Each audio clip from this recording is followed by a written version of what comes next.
মিশরকে ৩-১ গোলে হারিয়ে অলিম্পিক্স ফুটবলে ফাইনালে উঠেছে স্বাগতিক ফ্রান্স। পিছিয়ে পড়েও জন ফিলিপ্পে মাতেতার জোড়া গোল ও মিশেল ওলিজের গোলে জয় পেয়েছে দলটি।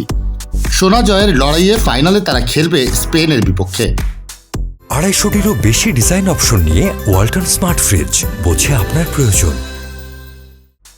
প্রথম গোল হজম করে হারের শঙ্কায় ছিল থিয়েরি অরির ফ্রান্স। ৬২ মিনিটে প্রথম গোল করেন মিশরের মাহমুদ সাবের। তবে ম্যাচের ৭ মিনিট বাকি থাকতে ফ্রান্সের হয়ে গোল করে সমতায় ফেরান ক্রিস্টাল প্যালেস স্ট্রাইকার মাতেতা। ওলিজের বাড়ানো বলে গোল করেন তিনি।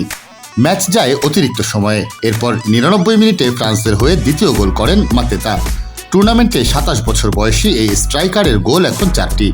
ওলিজ গোল করেন ম্যাচের ১০৮ মিনিটে। সেখানেই লেখা হয়ে যায় ম্যাচের ভাগ্য। ফ্রান্স ফুটবল দল এর আগে অলিম্পিক্সে সোনার পদক জিতেছিল ১৯৮৪ সালে। ৪০ বছর পর সোনার পদক জেতার সুযোগ ফ্রান্স ফুটবল দলের সামনে।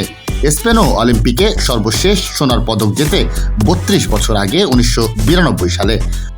সর্বশেষ টোকিও অলিম্পিকে তাদের স্বপ্ন ভাঙে ব্রাজিলের কাছে হেরে। আগামী শুক্রবার ফাইনালে মুখোমুখি হবে দুই দল।